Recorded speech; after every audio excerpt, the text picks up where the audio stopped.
Previously, Faye attacks the Goblin King and kills it. Afterward, Greed asks Faye to give all his stats to him, as Greed wants to unlock stage 1. Faye decides to sacrifice his stats, and suddenly, the sword turns into a new shape, a magical bow. After using the magical bow, he shoots an arrow at a goblin, and the arrow automatically hits the goblin and kills it. Then Faye takes the Goblin King's ear and leaves it on the doorstep of the church. Now, cleaning the Hart family's house, Faye watches a girl staring at the outer gate. Faye suspiciously approaches the girl and is astonished to see that it's Roxy. Unlike her usual royal attire, today's dress is very ordinary, which surprises Faye. Faye does not understand why Roxy is dressed like that, but Roxy seems to be hiding something from him. Now that Faye has seen her, she decides to reveal her secret to Faye. She whispers in his ear that she is going to inspect the city as an ordinary girl. Faye understands the reason for her disguise, but he fears it would be wrong if someone found out. Hart, the head of the house management, is a perfectionist and would immediately scold Roxy for wandering around the palace in an ordinary dress. Faye becomes terrified as he imagines Miss Hart's angry face and decides to leave Roxy there. As he turns around to get back to work, Roxy grabs him by his collar and asks him to accompany her in inspecting the city as an escort. Roxy is so happy that she is almost running along the streets. Faye asks her to slow down by calling her name, upon which Faye's sword scolds him and forbids mentioning her name on the road as it would cause a problem for Roxy. At the same time, Roxy puts her finger to his mouth to hush him and asks him to call her Laxy instead.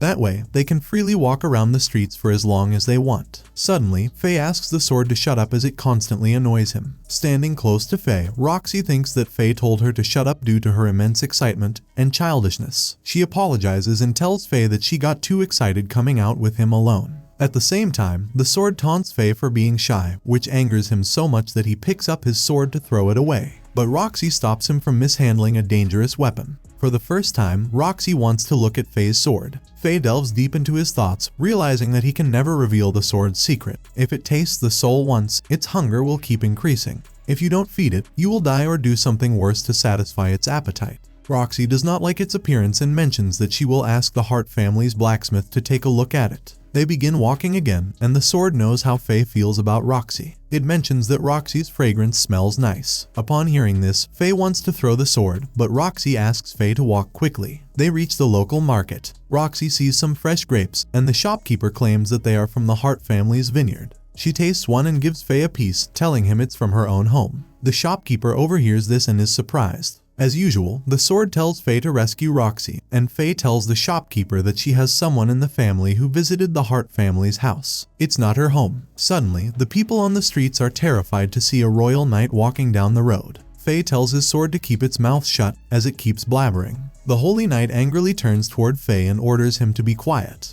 Faye immediately bows on his knees and pleads with the holy knight to spare him. Someone in the crowd says that she thinks the girl with Faye is Roxy. The sword gives him the idea to pretend they are husband and wife talking to each other. That way, people will think that an ordinary girl with such a man as her husband cannot be Roxy. Roxy pretends to be a loving wife, taking Faye away from the holy knight. People go away, assuming that they misidentified someone as Roxy. Roxy stands behind a wall to hide from citizens and grabs Faye's arm. Faye can read the mind of anyone touching him, and reads Roxy's thoughts that she is so happy to be with Faye. Even her heart is racing. Hearing that, Faye immediately withdraws and apologizes for touching her. She expresses that she didn't dislike it and asks him to keep moving. As she walks ahead, Faye sits down, tired of escorting Roxy. Roxy reaches a stone shop and keeps staring at a shining stone. Roxy loves these stones. The shopkeeper shows them a new type of raw stone that may or may not have any expensive stone inside. Faye uses his magic to find out if there is any suitable stone. But Roxy does not want to buy the stone and runs away after placing it on the shop's countertop. Faye cannot understand the behavior, but he rejoins Roxy, walking quickly on the street. She wants to hire a trustworthy warrior as she is concerned about the assassinations in the city. Suddenly, two men walk past them, discussing a wandering monster who killed many goblins. He also killed the Goblin King and gifted its ear to the local church. The sisters are so thankful and are searching for the generous person who donated the goblin ears. They hold high value, and the church can get good money by selling them. Roxy immediately runs after those men, asking for the full story about what happened with the goblin, but they do not tell her and walk away. Now Faye understands what Roxy is secretly investigating.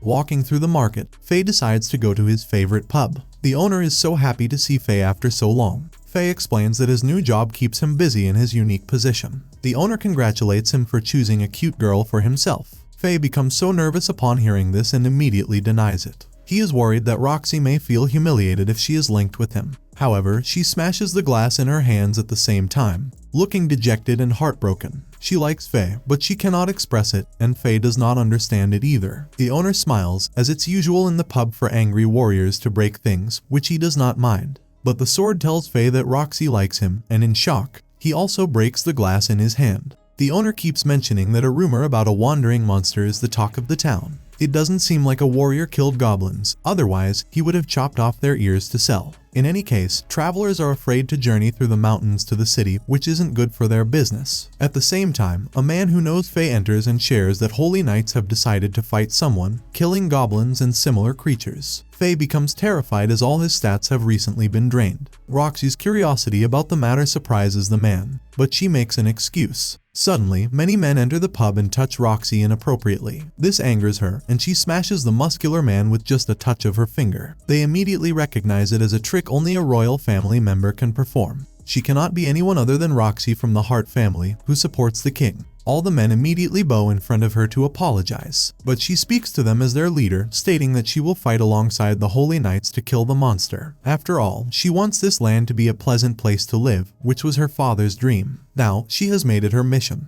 Afterward, the men in the pub request her to talk to them, and she plays a few games with them for some time. Faye admires her as a leader and as a person. They go to the blacksmith, who performs maintenance work on Faye's sword, causing it to shine like new. Afterward, as they walk along the street, they hear a boy crying. Roxy rushes toward the sound and finds a few holy knights holding a kid's hand. She asks Faye to take the boy away from Hado, which he does. She wants to know why they didn't inform her about their plan to hunt the monster. Raphael shares arrogantly that she is still mourning her father's death, so they didn't notify her and leave. Hado calls Faye trash and goes away. The boy's parents are lost in the market. Faye and Roxy help him find his mother. Faye remembers some holy knights taking care of him, but things are different now. Finally, they get tired of searching for the boy's mother, and Roxy asks him to accompany them. Suddenly, a woman calls for the boy. He is so happy to reunite with his mom. Faye looks at Roxy for a long time, admiring her pretty shining face. Roxy asks him what he is looking at, and he makes an excuse that they are running late for home, as being out for too long can cause trouble for them. Roxy reminds him that they will face any trouble together, and they decide to go home. Faye wishes that the day never ends, as he had a beautiful time with Roxy. Faye gets a mask that will allow him to look different in public. The next day, Faye goes to Roxy and thanks her for giving him a good job that provides him with food and shelter. Then he asks her to open the stone and see if it contains something inside.